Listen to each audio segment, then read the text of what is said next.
Algunos consideran que beta 3, pero para situaciones críticas, algunos que estamos ¿no me recuerdas? Pamela, ¿cuántos receptores colinérgicos conoces?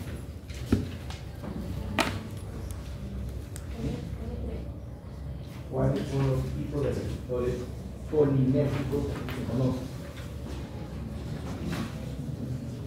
Fisiología.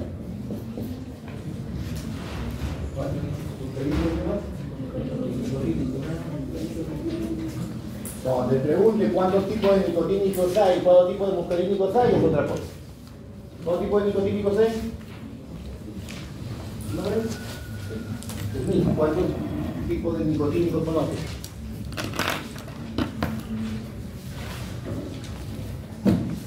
Son en sí, en general, dos: los nicotínicos neuronales y los nicotínicos musculares. María José, los nicotínicos musculares, ¿dónde se encuentran?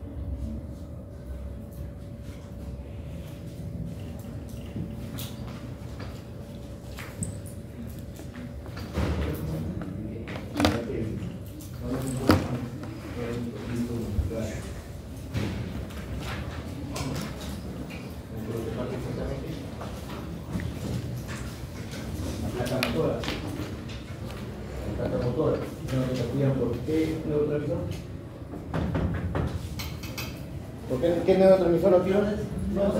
Sí. Bueno.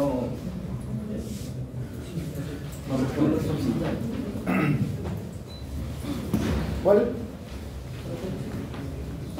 El glicolina. Estamos hablando de la carta motora. Es más parasimpático. Porque esto es alfa beta, así como adrenalina, noradrenalina. Con los que se activan. Ella tiene que saber. Eso es fisiología. ¿Cuál es el hijo?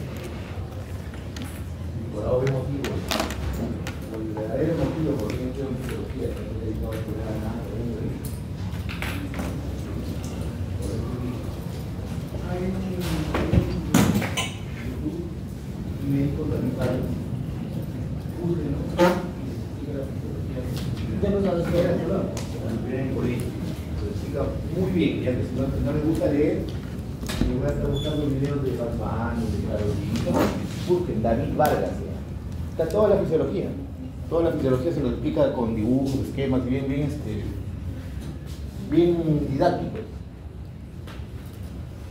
Y si no, pues llevan este ciclo fisiología y el otro fármaco. ¿Qué opinas? No voy a entender.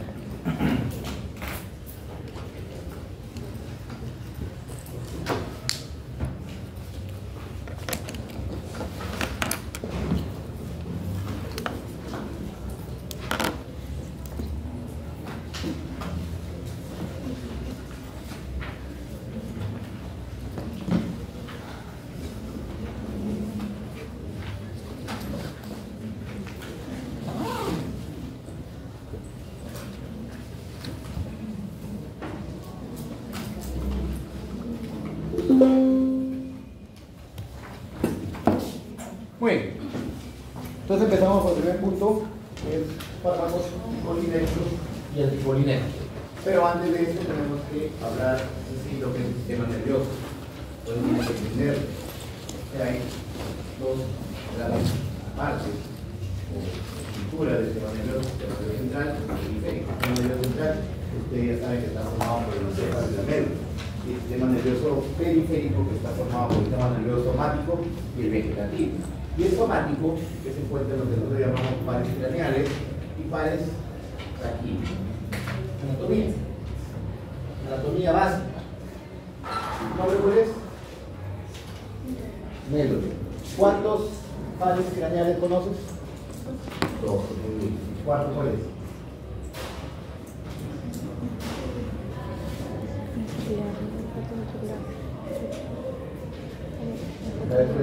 Muy bien. ¿Cuál es tu grupo en el medio?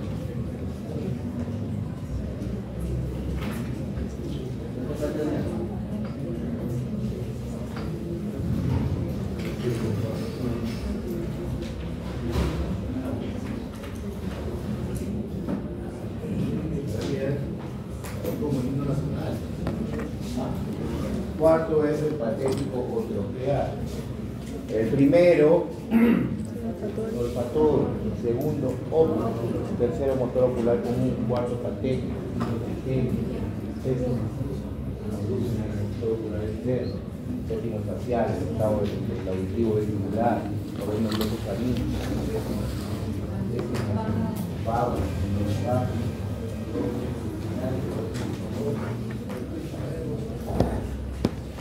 No voy a preguntar más porque esto ya bueno, tenemos que ya. Por acá. Por acá. ¿Nombre feliz? Angélica, ¿cuántos segmentos medulares conoces? Sí.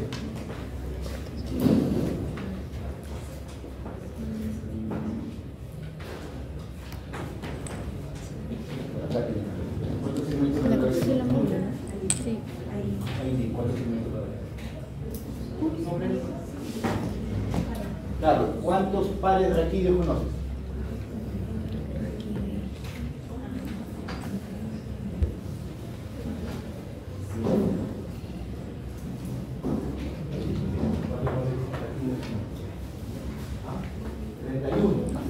Entonces cada par raquídeo parte de un segmento medular. O sea, hay 31 segmentos medulares. 8 cervicales, 12 dorsales, 5 lumbares, 4 sacros, 5 sacros y 5 fijos. 31 para regir. 61 segmentos donde están las cervicales, torásicos, bajo y L1, L2, son 31. Y el sistema nervioso autónomo, que es el que vamos a hablar hoy día, estaba formado por el sistema nervioso simpático llamado toracolumbar, porque las fibras parten de los segmentos medulares torácicos y lumbares. Y el parasimpático llamado cráneo sacro, porque parte las fibras del tronco encefálico y de los segmentos torácicos, perdón, sacro. Simpático o toracolumbar y parasimpático o cráneo sacro. Ambos, para que ustedes sepan, ya lo han de saber también, son como un matrimonio de 30 años, todos se van a contradecir. Si el simpático produce taquicardia, el parasimpático produce bradicardia. Si el simpático disminuye la secreción glandular, el parasimpático lo aumenta. El parasimpático aumenta el peristaltismo, el simpático lo disminuye. Entonces, así actúan en oposición. Ambos son antagonistas. ¿Pero qué tipo sería? Fisiológico, porque actúan en distintos receptores, ¿de acuerdo? Entonces aquí para que tengan, digamos, esto de aquí, que ya también lo saben, porque eso lo han llevado en anatomía, lo han llevado en fisiología 1. Entonces aquí ya sabemos una de las grandes diferencias, para empezar, la posición de donde parten de la médula. Como ven acá, este es el simpático. Ustedes mismos ven, parten de la zona, de la región torácica y lumbar. El simpático se llama toracolumbar. Y en cambio el parasimpático, si ustedes se dan cuenta, parten aquí del tronco encefálico y de la región sacra. Aquí ustedes mismos también, como salen los filos. Es una de las diferencias. Como le ven, como les digo, zoopótico. Otra, las fibras. Cuando las fibras salen del sistema nervioso central, donde se encuentran los núcleos autónomos, salen y hacen un relevo en un ganglio, que se llama ganglio autonómico o ganglio vegetativo. Esto se caracteriza el sistema nervioso autónomo. Una vez que salen de sus núcleos centrales, sea el simpático, sea el parasimpático, hacen un relevo en un ganglio periférico llamado ganglio autónomo o ganglio vegetativo. Los ganglios del simpático se encuentran cerca de la médula. Son dos cadenas ganglionares, derecha e izquierda, que se encuentran muy cerca de la médula. muy cerca de la médula. Entonces, ¿eso qué les produce? Que las fibras preganglionales, o sea, antes del ganglio, sean cortas. Y las fibras postganglionales, largas. Ustedes mismos lo ven. Antes del ganglio son cortitas. Después del ganglio son largas. A diferencia del parasimpático, que es al contrario. Estas son las preganglionales y las ganglionales están cerca del órgano receptor. El ganglio está cerca del órgano receptor. Entonces aquí las preganglionales son largas y las postganglionales cortas. Y si ustedes se dan cuenta, se van a distintos órganos. Por ejemplo, los bronquios. ¿Qué hace el simpático? El simpático. ¿Qué hacen los bronquios? Broncodilatación. ¿Qué hace el parasimpático? Broncodilatación. En el corazón, el simpático produce taquicardia, el parasimpático taquicardia. En el iris, ¿qué hace el parasimpático? Miosis. ¿Qué hace el simpático? Lo contrario, midriasis. En las glándulas, el parasimpático aumenta la secreción, el simpático disminuye. Si ustedes se saben bien de la acción del parasimpático, se saben muy bien, se saben dónde se ubican los receptores, y se saben cuáles son excitatorios y cuáles son inhibitorios, se les va a hacer posible. ¿Cuáles son los receptores excitatorios del sistema parasimpático? M1, M3 y M5. ¿Cuáles son los inhibitorios? M2 y M4. ¿Dónde se encuentra en el M2? En el corazón. Por lo tanto, ¿qué va a producir? Bradicardia. En el intestino se encuentra el M3. ¿Qué va a producir? Aumento del peristaltismo. Aumento del peristaltismo. En los esfínteres se encuentra el M4. ¿Qué va a producir? Relajación de esfínter. Entonces, como les vuelvo a decir, si ustedes saben bien esto de aquí, lo contrario hace la acá. Punto. Listo y fácil. Facilito. Fisiología, esto lo han enseñado. Ya les han enseñado.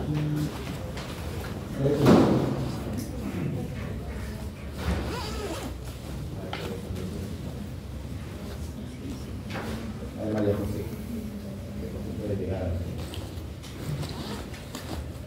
Imagínate, María José, que toquen la puerta, te vas y abres y encuentras al actor de Thor en copa de baño. Primero, midriasis, ¿no? Para ver mejor. Simpático, ¿no? Simpático. Midriasis. Ya con la boca abierta, se queda de mucosa y la taquicardia, ¿no? Aquí, con algo simpático. Así funciona el cuerpo, inmediatamente. Pero ¿qué pasa si aparece el más feo? Horrible. Existe. Y como algo inmersivo de los atrás. Miosis al toque, ¿no? No quiere verlo. Bradicardia del susto. Y se te llena la boca de saliva. Momento de expresión regular. Entonces, esas dos situaciones, como les vuelvo a repetir, esos dos temas hacen acciones opuestas. Y eso les digo que tienen que saberlo bien desde fisiología, porque esto de aquí lo vamos a volver a tocar todo el curso. Cuando hablemos del sistema cardiovascular, cuando hablemos del sistema respiratorio, cuando hablemos del sistema digestivo. Las acetilcolinas se encuentran en todo el cuerpo. La adrenalina también, porque es un sistema autonómico. Por este sistema que están acá, nosotros estamos conversando. Por algo estamos mirando. El sistema simpático y parasimpático van regulando las pupilas para que puedan entrar la luz y puedan ver. Si no, no se pudiera. Entonces, esto de aquí es lo que ustedes tienen que saber. Entonces, en el sistema parasimpático, como le dije, cráneo-sacro, parten, digamos, del mesencéfalo y del bulbo raquídeo, las principales fibras, donde se encuentran los núcleos. El núcleo del Lichtenweffer, que se encuentra en el tercer par, que es el que va a controlar de forma autonómica la regulación punticular. Es decir, la miosis, ¿no? Que se encuentra en el mesencéfalo. Sale los núcleos del tercer par. Aquí en el tercer par sale el Lichtenweffer. Recuerden que el tercer par es somático, como pueden mover los ojos. Pero como les voy a decir, junto con esta fibra del tercer par, parten las fibras del núcleo del Lichtenweffer. También fibras parasimpáticas mezcladas con el 7, el 9 y sobre todo el 10. El 10 es un nervio altamente parasimpático. No netamente, porque si no se hubiera considerado dentro de los sistemas somáticos. Pero la mayoría de fibras del sistema del nervio vago es parasimpático. De ahí viene cuando dicen aumentó el tono vagal. ¿Qué quiere decir cuando piensen un ratito? Cuando digo aumento del tono vagal, ¿qué manifestaciones clínicas va a tener el paciente? Parasimpática, bradicardia, miosis, cialorrea, hiperperistaltismo, dolor abdominal. Cuando ustedes escuchen el término aumento del tono vagal, inmediatamente parasimpático. ¿Qué manifestaciones clínicas produce el parasimpático? Le voy a repetir: bradicardia, cialorrea, hiperperistaltismo, o sea, cólico, el paciente se defeca, aumento del músculo, de la contracción del músculo defusor de la vejiga y relajación del esfínter, se orina. El paciente cuando le llegue que se intoxicó por un colinérgico, como son se quiso envenenar o quizás viene con ese síndrome. Es un colinérgico, el llamado síndrome colinérgico, y ya lo vamos a mencionar más adelante.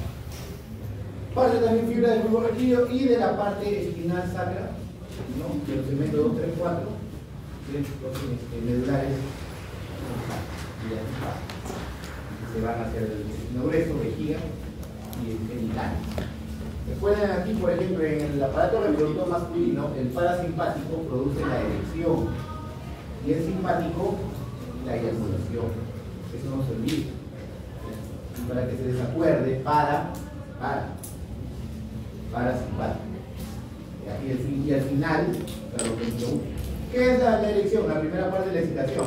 El simpático hace lo contrario, culmina la excitación, termina en la eyaculación. Y vienen de la parte de los segmentos sacros. Entonces, eso es lo que yo estaba mencionando hace un momento, donde tienen que saber muy bien cuáles son cómo son aquí y cuáles son los receptores, y esto tienen que saberlo de memoria, porque esto lo vamos a volver a tocar. Y esto viene en el examen. Puedo venir en el examen. En otros ciclos puedo poner, pero no viene. Entonces, si ustedes mismos se dan cuenta, miren lo que les he mencionado. Simpático, fibras preganglionares cortas, ¿no? Miren aquí. Y aquí están los ganglios autonómicos. Fibras postganglionares del simpático largas y las del parasimpático cortas. Pero acá hay un detalle. En ambas es la acetilcolina. Porque ustedes se acordarán, ¿qué me enseñaron en el colegio? Que el simpático, adrenalina, y el parasimpático es acetilcolina. Pero estamos hablando desde el punto de vista postganglional, en el órgano efector. En el ganglio, ambas es acetilcolina. Y otra característica acá, que aquí tenemos receptores nicotínicos. Aquí tenemos receptores nicotínicos. ¿Qué tipo de los nicotínicos que mencioné en ese momento? Nicotínicos neuronales. Aquí se encuentran nicotínicos neuronales. Aquí se encuentran nicotínicos neuronales.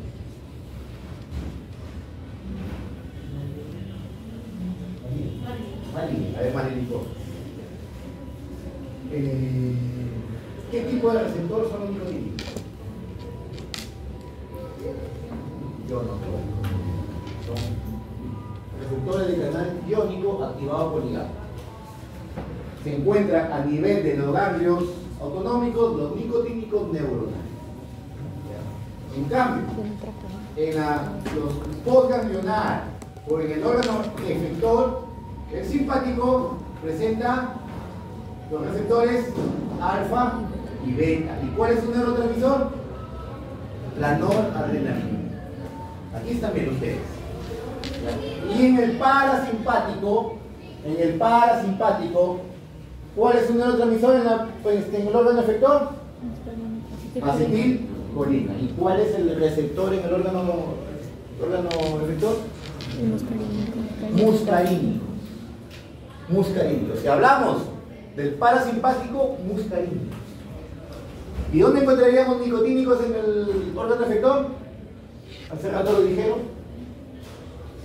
La placa motora, que son nicotínicos musculares. Pero la placa motora no forma parte del parasimpático.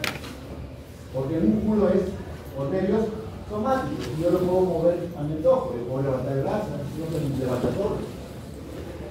Entonces, por eso que vamos a hablar de la placa muscular, solamente lo vamos a mencionar al final, pero yo lo quiero aquí, porque los mayores fármacos que utilizan en la placa motora son prácticamente usos en anestesia general. Lo vamos a mencionar. Los fármacos que ustedes van a hablar sí, o van a utilizar ustedes, son los que actúan a nivel parasimpático en los receptores. Vuelvo a repetir. Olviden, porque no quieren esto de aquí, tienen que saberlo de memoria. No es que de aquí se van a su casa y mañana se olviden. O de aquí se van a feria y mañana se olviden. Entonces tenemos nuevamente simpático y parasimpático. Simpático, fibras preganglionales cortas, parasimpático largas, neurotransmisores ganglionares, ambos acetilcolina, receptores ganglionares, ambos nicotínicos neuronales. Simpático, neurotransmisor postganglionar, noradrenalina o norepinefrina, receptores alfa, beta. Vamos acá, parasimpático, postganglionar, acetilcolina, receptores. Y de acuerdo a lo que hablamos la semana pasada, los receptores muscarínicos, ¿a qué tipo de receptores hemos hablado la semana pasada? No digo meditar. Metabotrópicos, muy bien. Son ligados a proteína. ¿Y los alfa y beta? Metabotrópicos, ligados a proteína. Ya más adelante hablaremos más detenidamente. Eso es lo que ustedes quieren. Creo que tienen. Y luego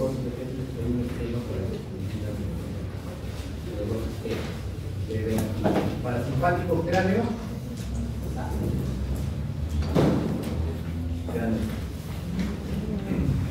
Ahí está el ganglio autonómico, como dicen. Ustedes ven ahí, está lejos de la médula. Está lejos de la médula. En cambio, los ganglios simpáticos se encuentran cerca de la médula. Ustedes ven acá que dice acá fibra preganglionar larga. Neurotransmisor, acetilcolina. Ustedes mismos lo saben. ¿Y qué receptor habría acá? Nicotínicos neuronales. Nicotínicos neuronales. Ionotrópicos. Y esto envía lo que es la fibra postganglionar, que es corta, también como acetilcolina. ¿Y cuál es el receptor?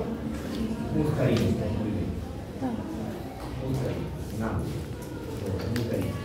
Ustedes se dan cuenta, las zonas craneales se van al músculo liso,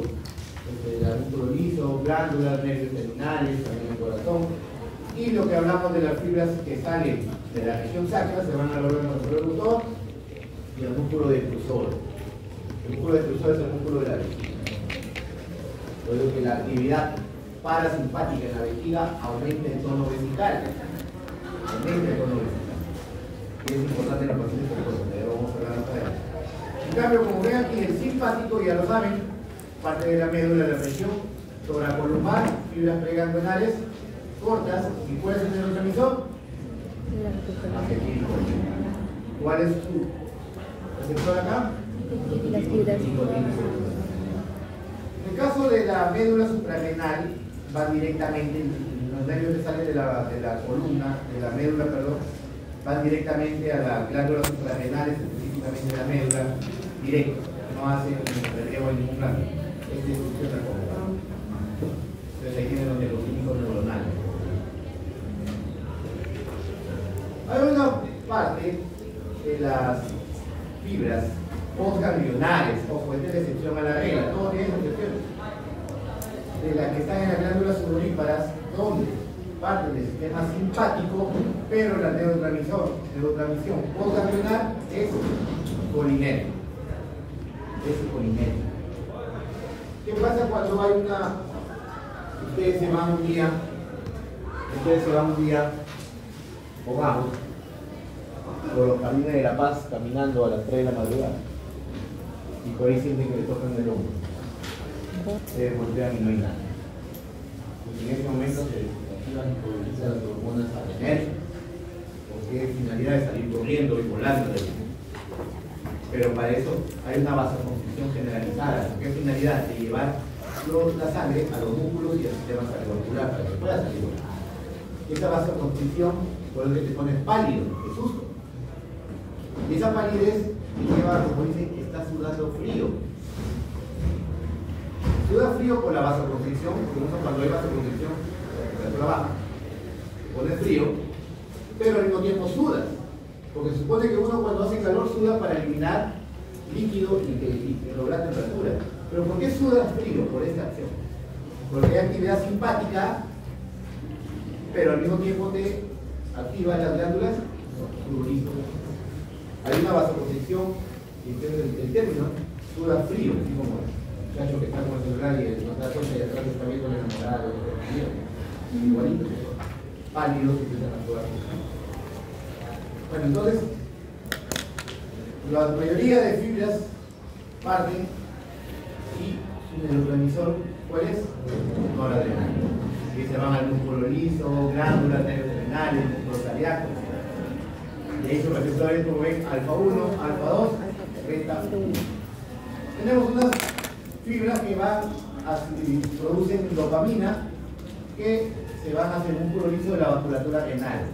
Que van a provocar vasodilatación de la arteriola perenne, mejorando, digamos, la circulación a nivel renal. Esto de aquí se activa por receptores de 1 o dopaminérgicos. Y lo que sale de la glándula suprarrenal, pero recuerden que es una glándula endocrina. Entonces, es una glándula endocrina, sus sustancias son vertidas a la sangre. No van a nervios, no van a la sangre. Entonces, esta de aquí produce las dos, noradrenalina y adrenalina. Igualito van a todos los órganos donde van. La noradrenalina, receptores alfa 1, alfa 2, beta 1, y la adrenalina, los 4 receptores. Tanto alfa 1, alfa 2, beta 1, beta 1. ¿De acuerdo? Y todos estos receptores de acá, ¿de qué tipo son? Beta 1.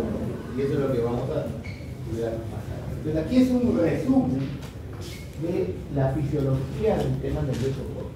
Esto es fisiología. Todavía no tocamos farmacología. Esto se supone que ya deben saber. Ya no entiendo de fisiología, están hablando de... Vale. Esto de aquí, el profesor de fisiología el siglo pasado les ha enseñado. Pero ¿cómo?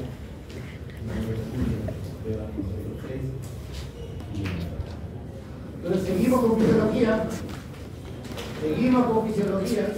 Transmisión por inercia, por eso les estoy diciendo la oportunidad de fisiología y la comparo.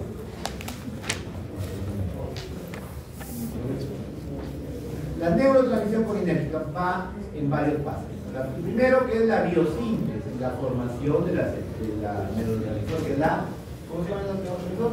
Acetilcolina. Una vez que se sintetiza, se almacena, luego se libera, actúa con el receptor y se metaboliza para degradarse. ¿Por qué? Porque no va a estar estimulando constantemente el receptor. Entonces, empezamos primero, biosíntesis. ¿Cómo se sintetiza la acetilcolina? Según el gráfico que ustedes ven aquí, a partir de la colina, que es producida por el hígado, se introduce en el torrente sanguíneo y pasa, como ven aquí, dentro de la neurona. Y esto de aquí, ¿se encuentra? En la mitocondria, a través de la oxidación de la glucosa, el ciclo de la glucosa, que ustedes saben lo que es la glucólisis, porque así lo han llevado en bioquímica. Si alguna vez se preguntaron, ¿para qué me servirá el ciclo de Krebs? Para acá, para farmacología. Entonces la acetilcoenzima A, que se forma a través de la glucosa en piruvato, pasa en la mitocondria también aquí a unirse con la colina. Entonces la unión de la colina con la acetilcoenzima A y a través de la acción de la enzima que ven aquí, que se llama colinoacetiltransferasa, se convierte en acetilcolina. En acetilcolina más coenzima A. Y la coenzima A regresa a la mitocondria. Ojo, así se forma la acetilcolina. La acetilcolina, por acción de una bomba de hidrogeniones, es ingresada principalmente a unas vesículas llamadas vesículas sinápticas. Por eso dice, la mayor parte en el interior de vesículas sinápticas. Ahí se almacena la mayor parte. ¿Por qué? Porque son unas pequeñísimas partes que se encuentran, digamos, asociadas hábilmente a membranas o se encuentran diluidas en el citoplasma. Pero estos de aquí no tienen actividad, porque es demasiado pequeña la concentración. Lo que se encuentra en grandes cantidades concentradas es en las vesículas sinápticas. Ahí se almacena. Eso tiene que saberlo. Estoy recordando lo que han estudiado el ciclo antepasado, porque este es de función. Pero se supone que si lo estudian bien, es como aprender a montar bicicleta, lo sabrán toda la vida. Tenemos la liberación. Como ustedes ven aquí, esta es una vesícula sináptica que se ha unido a la membrana. ¿Cómo se llama esta membrana? Presináptica. Este se llama el espacio o hendidura sináptica y esta es la membrana postsináptica. Entonces, en condiciones de reposo, como ven acá, la acetilcolina que está disuelta en el plasma se libera. Pero como le digo, es tan pequeñísima la cantidad que no va a producir ningún efecto, ni se va a sentir siquiera. Inclusive también hay una que está en forma cuántica que también va a atravesar la membrana. Pero si es que hay un potencial de acción, si hay un potencial de acción o hay inicio de actividad en la membrana, inmediatamente la vesícula se une, se fusiona a la membrana presináptica. Y una vez que está fusionada aquí, la acetilcolina es liberado ¿a dónde? Al espacio sináptico. Y aquí está la acetilcolina. Acá se acaba el libro. Y acá tenemos los dos tipos de receptores. Si estás en la placa motora, tenemos el nicotínico muscular. Si estás en órganos efectores del sistema parasimpático, tenemos los muscarinos. Si estás en los ganglios autonómicos, nicotínico neuronal. Entonces, estos son los receptores colinérgicos que van a ser activados por la acetilcolina. La diferencia entre estos dos, entre los nicotínicos y los muscarínicos, es que estos son de iones. Es ionotrópico y este es metabotrópico. Entonces, si es ionotrópico, metabotrópico, este de aquí va a ser activado, va a actuar mucho más rápido que este. Recuerden lo que explicamos la semana pasada. Este de aquí, el nicotínico, es ionotrópico y su acción es en milisegundos. A diferencia del metabotrópico, que es un poco más lento, que actúa a través de segundo mensajero. Ya lo expliqué la semana pasada. Ya se supone que lo han leído, lo han estudiado. No, ahí está la acetilcolina. Aquí está. ¿Dónde se encuentra? En el espacio sináptico, para que actúe con sus receptores. Pueden ser los muscarínicos o los nicotínicos, dependiendo del lugar donde se encuentra. Entonces, aquí vamos a hacer un paréntesis sobre hablar de algunos fármacos que interfieren en la neurotransmisión colinérgica presináptica, es decir, en la liberación. Aquí tenemos lo que son los inhibidores de la liberación, que es decir, fármacos que van a inhibir que la acetilcolina se libere. Aquí tenemos la muy conocida llamada toxina botulínica. La toxina botulínica inhibe la liberación. Por eso un paciente que se intoxica con la toxina botulínica o le da lo que llamamos botulismo, puede fallecer por parálisis flácida. ¿Cómo parálisis flácida? No se da la contracción muscular. No hay acción parasimpática. No se libera la acetilcolina. Y puede producir la muerte. En pequeña cantidad ya lo utilizan ahora pues para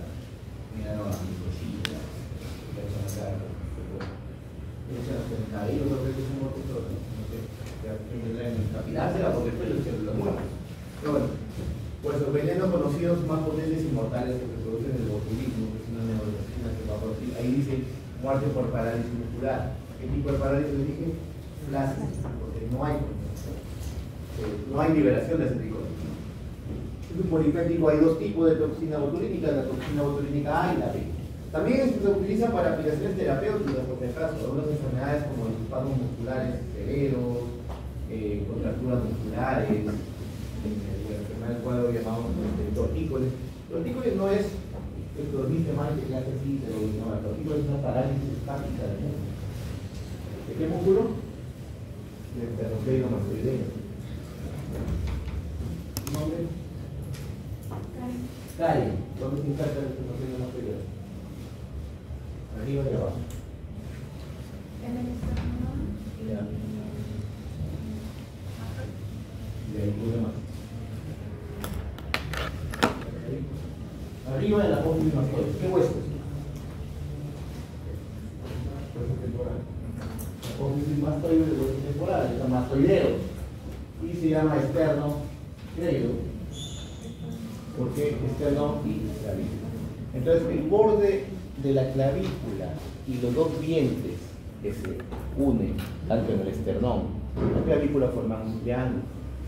¿Cómo se llama ese triángulo?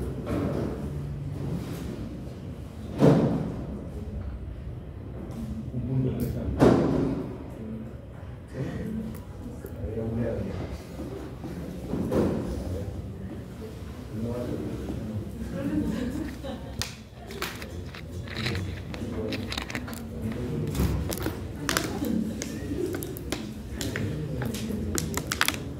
Triángulo de Selidón. Es un triángulo importantísimo porque por él pasa el medio del plexo braquial, pasa la carótida y pasa la vena yugular interna. Y por eso lo utilizamos de referencia para colocar catéter venoso central.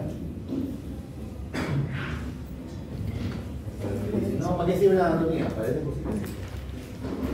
Ahí está lo que les he mencionado, las toxinas botulínicas tipo A y tipo B, ¿no? Tortícolis, espasmos musculares, enfermedad asociada a esclerosis múltiples, cuadros que tengan parálisis muscular, parálisis cerebral, distonía cervical. Y para aplicaciones, como les dije, cosméticas que utilizan pequeñas cantidades para mantener, digamos, la musculatura y quitar las arrugas. Es temporal, porque tienen que ponerse todo el tiempo nuevamente para que se arruga por la mano. Y hace millonario al Tenemos fármacos que son inhibidores de la liberación, inductores de la liberación. Esto que hay, inductores quiere decir que van a inducir la liberación en grandes cantidades de acetilcolina. Aquí sería lo contrario, en lugar de parálisis plácida, termina con parálisis espástica. No hay ningún fármaco, digamos, de uso terapéutico de esta familia. Tenemos la batracotoxina, que es una toxina producida por unos anfibios, unos sapitos altamente venenosos que tenemos en la selva peruana, en Argentina. Hay varias especies también hay en África, son altamente venenosos. Incluso lo utilizan algunos nativos para matar a sus presas, ¿no? Es una forma de defenderse. Produce, como dice, parálisis básica. Y la iodomicina, que se utiliza en el laboratorio para liberar calcio o aumentar la cantidad de calcio en un pigmento. No es importante para lo que es lo que inhibe la liberación, sí, ¿no? La toxina botulínica que se utiliza. Bueno, una vez que la acetilcolina ya fue liberada, ¿qué se va a hacer? Una vez que es liberada el espacio intersináptico o en hendidura sináptica, ¿qué va a hacer la acetilcolina? Entonces, va a haber hidrólisis, va a ser degradada, porque no puede quedarse mucho tiempo. ¿Y quién lo va a degradar? La acetilcolinesterasa. Otra parte se va a difundir fuera de la hendidura y va a ser el plasma, digamos, hidrolizada por la butililcolinesterasa o llamada pseudocolinesterasa. Ahí se encuentra en el plasma. Y otro que van a interactuar con los receptores para ejercer las acciones físicas. ¿Cuáles son las acciones físicas? Miosis, bradicardia, aumento de la protección cerebral. Entonces ahorita hablaremos de la acción. Entonces, una vez que ya, como les dije, se sintetizó, se almacenó, se liberó, ahora vamos a ver la interacción con el receptor y los receptores. ¿Cuáles son los receptores colinérgicos? Ya les mencioné, son receptores de membrana. Tenemos dos grandes grupos, los nicotínicos y los muscarínicos. Los nicotínicos que son inhibidos por el curare, que es la tubocurarina, que es un antagonista o antinicotínico, que vamos a hablar al final. forman parte de un canal iónico, que ya les mencioné, son ionotrópicos, y los muscarínicos, que son inhibidos por atropina, que también vamos a hablar más tarde como anticolinérgicos, y son asociados a distintos tipos de proteínas G. O sea, son metabotrópicos. Entonces hablaremos de los receptores nicotínicos. Como les dije acá, son una gran familia de los receptores de canales iónicos. Entonces, se activa el receptor nicotínico e inmediatamente se abre el canal, permitiendo cationes que sean inferior a 8 Angstrom. Aquí tenemos el principal y más importante, el sodio. Pero también permite la entrada de potasio, calcio, magnesio. Pero la que entra en grandes cantidades es el sodio. Entonces, si permite entrar iones positivos, digamos que es de tipo excitatorio. Porque hemos hablado del receptor de abajo, por ejemplo. Este es un tipo excitatorio. Entonces, ¿qué produce? Provoca el potencial postsináptico excitador, que va a despolarizar la membrana y va a como una respuesta inmediata, rapidísima, en milisegundos. Pero es de corta duración, a diferencia de los beta-bloqueadores.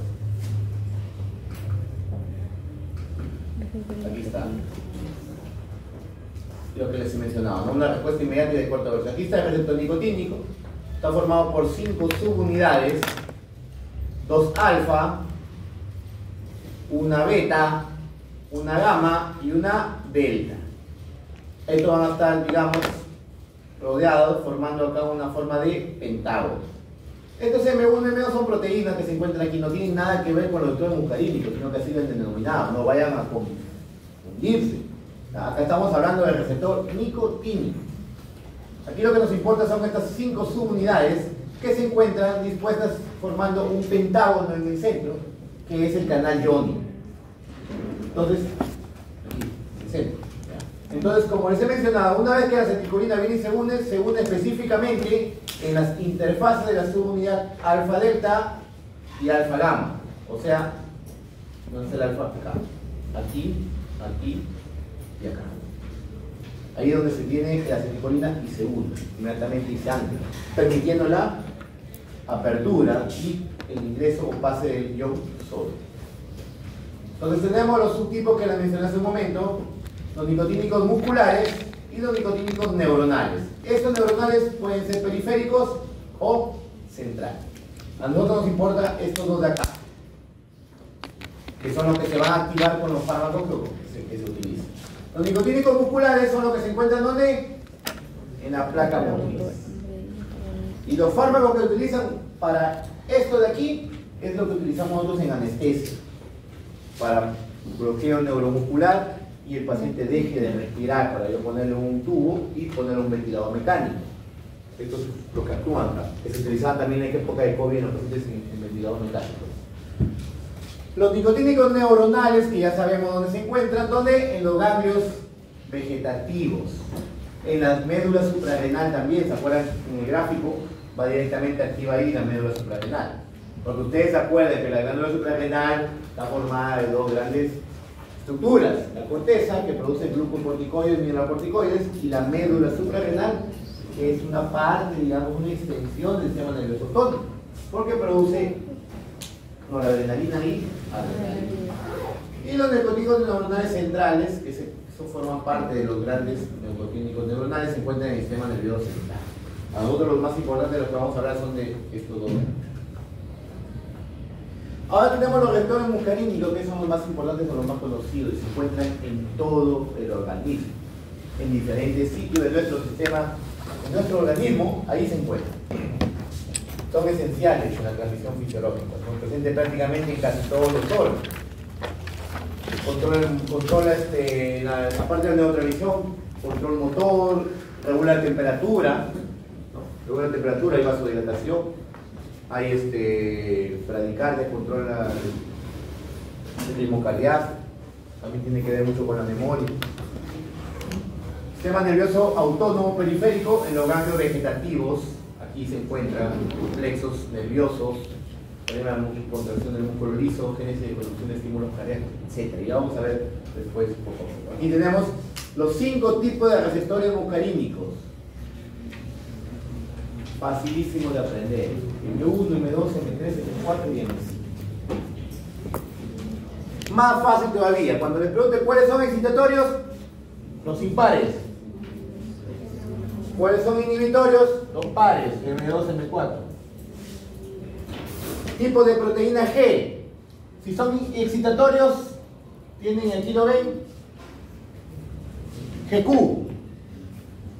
Los tres son GQ. M1, M3, M5.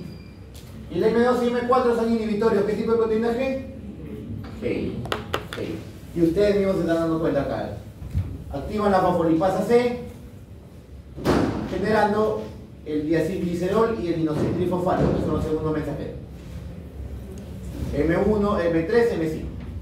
Y el M2 y M4 inhiben la adenilciclasa, disminuyendo la cantidad de calcio. Entonces, ¿dónde se encuentra, por ejemplo? En el corazón se encuentra el M2. En el tracto gastrointestinal mayormente se encuentra el M3. Este es el más abundante de todos, el M3. En la pupila se encuentra el M5. Ya vamos a ver más adelante un poco. Ahí está. M1 en neuronas renales incluidas las de los plexos mientéricos de la pared gástrica. Entonces, la próxima semana vamos a hablar del sistema nervioso entérico, el plexo de Auerbach, el plexo de Meissner. Esto ya lo saben porque es el lo pasado. M2, como les mencioné, principalmente en el corazón, ¿dónde se encuentra mayormente? Y su actividad es notoria, es en los nodos sinoauricular y auriculoventricular. La actividad del M2 se ve reflejada en los nodos. Por lo tanto, van a disminuir la frecuencia cardíaca, más no la fuerza muscular, por cierto. Su acción en el músculo cardíaco es mínima. Sí tiene acción, pero es mínima. Es mínima. ¿Ya? Recuerda, es mínima. Los M2 no disminuyen de forma significativa la fuerza muscular. Pero sí la frecuencia, por si acaso. La frecuencia sí. El corazón puede llegar por una actividad, digamos, exagerada de la citricolina, puede haber llegado a parada cardíaca. Puede llegar para que es una de las muertes pues, por los fármacos que son los demorados, por ejemplo. La citricolina sí se puede producir para se entiende todo eso. Producción resultado. Corazón M. Los M3, que ya les mencioné, se encuentran principalmente en la célula muscular del lis, del tracto gastrointestinal, del difusor de la vejiga. También se encuentra en el músculo bronquial. La citricolina produce bronco, produce bronco. Se encuentra los M4, mayormente se encuentra también el músculo liso en la vejiga. Estos son inhibitorios, son uno de los menos abundantes junto con los M5. M5, el lugar más importante es en la pupila, en el músculo liso. Hay que tener en cuenta lo que ustedes ya les han enseñado en la BPX, en anatomía. La pupila presenta dos tipos de músculos. Perdón, la pupila no, el iris. El iris, no el músculo, no la pupila. La pupila es un orificio. El iris presenta dos tipos de músculos. Músculos circulares y los músculos radiales. Músculos circulares y músculos radiales. Si yo contraigo estos músculos radiales, ¿qué va a pasar con la pupila? Se abren, producen midriasis. Y si yo contraigo estos circulares, ¿qué pasa con la pupila? Se cierra. La pupila, porque acá muy chicos, es el orificio, ¿no? Este es el iris.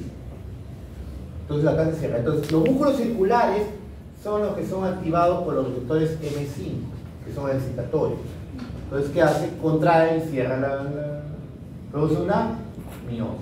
En cambio, los músculos ciliares son activados por la noradrenalina. Por eso que simpático produce midriasis. Se contrae esto y la pupila se abre. Así funciona. Fisiología. Fisiología.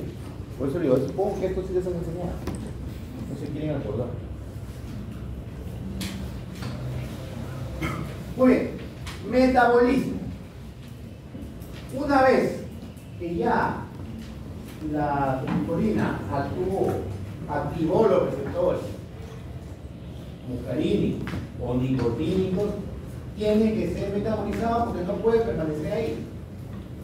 Lo que le mencioné hace un momento, al liberarse del espacio sináptico, ya actuó. Una parte se difundió y se hidrolizó por la butirilicolinesteasa, pero la gran parte tiene que metabolizarse. ¿A través de qué? De la enzima llamada acetilcolina. Entonces, si yo se me ocurre preguntar cuáles son las enzimas que degradan la acetilcolina, por eso, acetilcolinesterasa ahí y la pseudocolinesterasa o butirilicolinesteasa. Ya son las dos enzimas. Uno lo degrada en el espacio sináptico y el otro, la butirilicolinesteasa, ¿dónde lo degrada? En el plasma. En el plasma. La acetilcolinesterasa la degrada en el espacio sináptico, por eso que es la más importante, porque está ahí donde se da la neurotransmisión. Y lo que se va al plasma es degradada por la butiril o pseudocolinesterasa. Así ni más ni menos, que así de fácil. Así de fácil. Eso es lo que aquí ya la acetilcolina fue liberada, actuó y una piedra está la acetilcolinesterasa. La acetilcolinesterasa se encuentra unida en la membrana postintestinal. Bien, hasta ahorita seguimos hablando de fisiología. Nosotros empezamos con la farmacología. Esto aquí tiene que saber. Dice, el neurotransmisor es retirado rápidamente del espacio sináptico 100 millones de veces más rápido con la acetilcolinesterasa. ACE y la UCE, que es la que se encuentra en el espacio sináptico y ahora se encuentra en el hígado y plasma. Muy bien. Recién vamos a ver tiempo para bueno, tenemos los agonistas de los receptores colinérgicos. Miren, agonistas quiere decir que van a estimular los receptores colinérgicos. Entonces, si yo digo un agonista colinérgico o un agonista muscarínico, ¿qué manifestaciones clínicas piensan encontrar? Lo del parasimpático. Si hablo muscarínico, inmediatamente parasimpático. Entonces, si saben ustedes las acciones del parasimpático, si estudiaron fisiología bien y saben las acciones del parasimpático, saben que me va a producir miosis, bradicardia, aumento de la secreción gastrointestinal, aumento del peristaltismo, aumento del tono vesical, broncoconstricción, etc.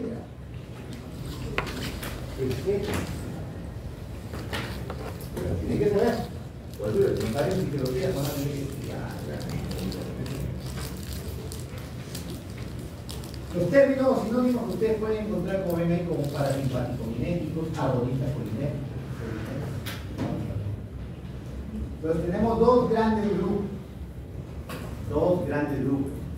Los de acción directa, que son los llamados directamente muscarínicos, porque los que activan los agonistas nicotínicos, ya lo vamos a hablar al final en un grupo llamado bloqueadores neuromusculares. Aquí lo que vamos a hablar son de los agonistas directos muscarínicos. Y los de acción indirecta son aquellos que van a inhibir la acetilcolinesterasa. Y si yo inhibo la acetilcolinesterasa, si yo inhibo la enzima que lo degrada, va a aumentar la acetilcolina. Entonces, si aumenta esta acetilcolina, es lógico que va a activar los dos tipos de receptores, porque aumenta en todo el organismo. Y aumenta tanto a nivel sináptico parasimpático como la placa motora. Aumenta también en los ganglios autonómicos. Entonces, si hablamos de los de acción indirecta, va a haber actividad de los dos tipos de Miren aquí, es una gana presináptica, postsináptica, aquí tenemos el espacio sináptico, aquí están las vesículas sinápticas que van a liberar acetilcolina, y la acetilcolina viene y se unen al receptor. No te dice acá vesículas receptores, pero son polinéticos. Como les mencioné, tenemos la acción directa y acción indirecta. ¿Qué hace la acción directa? Como ven ahí, activa directamente el receptor. Y la acción indirecta, la acción indirecta inhibe o bloquea la acetilcolina. Porque esta es la acetilcolina, cómo se acerca aquí y cómo termina, degradada. La acetilcolina viene, se acerca acá y termina degradada. En acetato y colina. Entonces, ¿qué es lo que hace la acción indirecta? Bloquea e inhibe esta enzima. Entonces, al inhibir esta enzima, ¿qué hace? Aumenta las concentraciones de acetilcolina. Y así de fácil. Así funciona. Entonces, la acción directa tenemos los ésteres de colina, los dos alcaloides naturales y derivados sintéticos de lo que vamos a hablar acá de forma general, porque esto mayormente son utilizados como carbonos.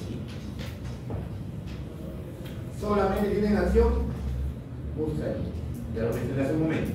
Y la acción indirecta es lo que son más importantes, chicos, en su uso y también en la parte de toxicología. Tenemos los carbamatos que tenemos de uso clínico, como la neostigmina, piridoximina, hidrofonos, que utilizan algunas enfermedades como la anestesia del aire.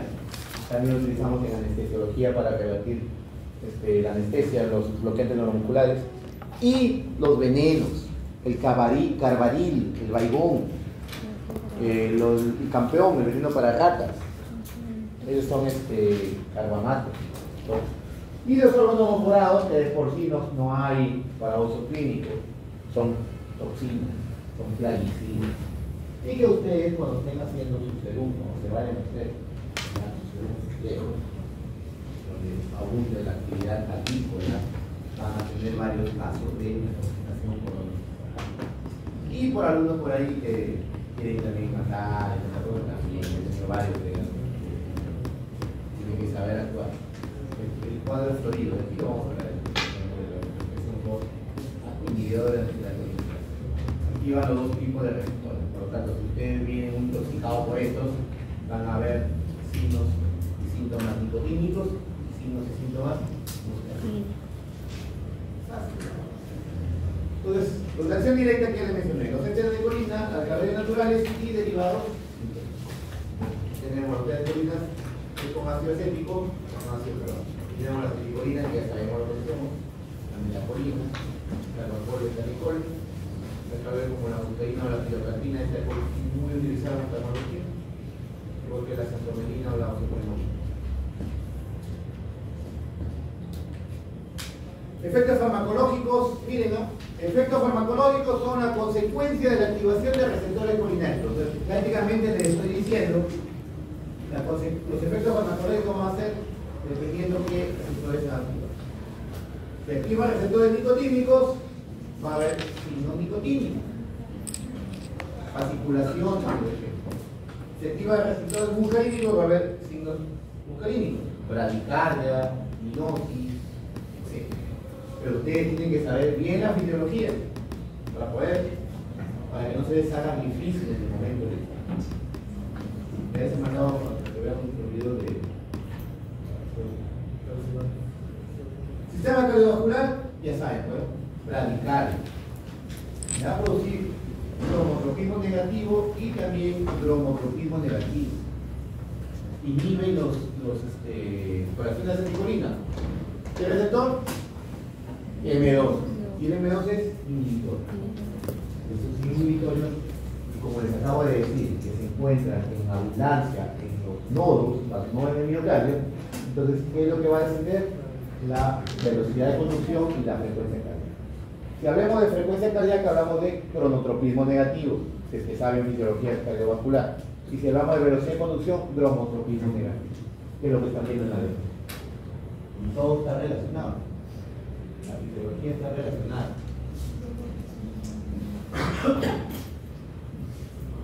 En vías urinarias, ¿qué les dije? Se activan los musculínicos que se encuentran en los N3 en la vejiga. ¿Qué va a producir? Aumento de la contracción del músculo vesical o músculo reclusor. ¿Y qué les dije en el esfínter? Se relaja. Por lo tanto, un paciente con constipación por colinérgico o con un síndrome colinérgico va a llegar a orinar. El carbacol y metanecol estimulan el reclusor, ¿no? Y relajan el trígono y el esfínter de la vena.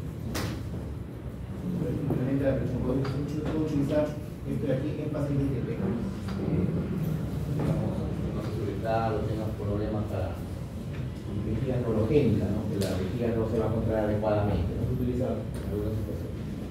Y aquí más adelante hablaremos de un periodo de incubación en la próstata. Porque este de aquí va a ayudar y mejorar los síntomas prostáticos. En cambio, los anticolinérgicos no funcionan. En la vía respiratoria, ¿qué le dije? Produce broncoconstricción. Ahí se encuentra el receptor M3. Produce broncoconstricción. Contrae el músculo bronquial.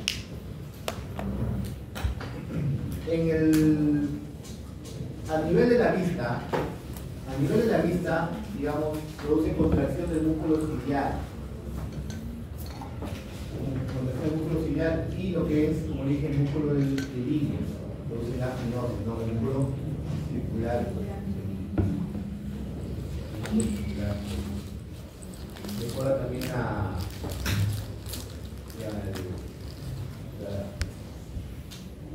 secreción o liberación de humor acuoso, o sea, disminuye la presión intraocular.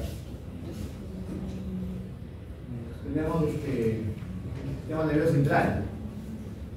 Vamos a producir, digamos, bueno, lo que dificultan, no atraviesan muy bien la barrera hematocefálica. Si no atraviesan la barrera hematocefálica adecuada, no es sistema central. Las glándulas sudoríparas, glándulas salivales, todo el sistema, como dije, glándulas del sistema gastrointestinal, va a haber un aumento. Y también las glándulas bronquiales, ¿eh? O sea, no solamente produce broncoconstricción, sino también produce broncorrea, aumento de las derivas bronquiales. Todo eso es lo que hacen estos fármacos que son muscarínicos. Por eso les digo, si uno les pregunta, ¿cuáles van a ser sus efectos farmacológicos de los fármacos colinérgicos directos? Sistema parasimpático.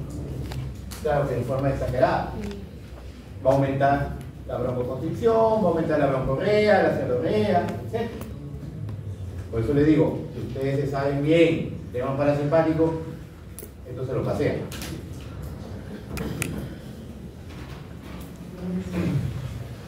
Los ésteres de colina se van a absorber mal por vía oral. Mayormente estos fármacos, como les dije, vienen para acciones locales, tópicas a nivel de oftalmología. Se usan bastante a nivel de oftalmología, este tipo de fármacos. Y para unas situaciones experimentales que ustedes van a utilizar ya en la laboratorio. Reacciones adversas, ¿cuáles son? Propias de su acción colinérgica. Exageración, colinérgica. Ahora les pregunto, ¿qué tipo de reacción sería? A o B. Independiente. Los de acción indirecta, estos sí son los más importantes, como les digo, ¿qué hacen? Inhiben la colinesterasa. Inhiben la colinesterasa. Entonces, al inhibir la colinesterasa, ¿qué es lo que provoca? Aumento de la acetilcolina en el espacio. Tenemos entonces los derivados carbámicos, que ya les mencioné hace un momento, los carbamatos. Y tenemos de utilización química, tenemos como el hidrofonio, tenemos la prostigmina, la neostigmina. Y utilización agrícola tenemos los insecticidas como el carbalín, baigón, el hidrofonio, y los compuestos organofosforados. De estos derivados carbámicos, o sea, los carbamatos terciarios y cuaternarios, y los alcoholes simples como el hidrofonio, estos de aquí se unen a la acetilcolinesterasa, de forma reversible. Los organofosforados sí se unen de forma irreversible. Fosforilan a la enzima, inactivándola por completo. se hunden ahí y no se mueven. Entonces, si yo les pregunto, ¿cuál es la diferencia entre los órganos fosforados y el resto de inhibidores de la aceticolinsterasa? Es que se unen o inactivan de forma irreversible. Por eso es que la semana pasada, cuando hablamos de antidotismo, les dije que para los órganos fosforados, aparte del antidotismo fisiológico como la atropina, tenemos que utilizar uno de neutralización para que libere el enzima, si no, no lo va a liberar. Todos son inhibidores de la aceticolinsterasa, pues el mecanismo de acción. ¿Qué hace? Inhiben la aceticolinsterasa. Por ende, la acción es indirecta. Todo depende de la intensidad y duración de la acción de la aceticolinsterasa. Entonces acá hablamos de los efectos farmacológicos. ¿Ya? ¿Cuáles son los efectos farmacológicos? La acción misma de la acetilcolina en los receptores. Y como este de aquí activa ambos receptores, van a haber síntomas y signos nicotínicos y signos muscarínicos. Pero de estos dos, clínicamente hablando, ¿cuál es el que más predomina? Muscarínico. ¿Qué predomina? Cuando ustedes dan una investigación por carbamatos, el tratamiento de elección y el antídoto es atropina. Y atropina es un antimuscarínico. No solamente antinicotínico. Ustedes han dicho que la única, digamos, uso de los antinicotínicos es para el paciente someterlo a anestesia general o someterlo a ventilación mecánica.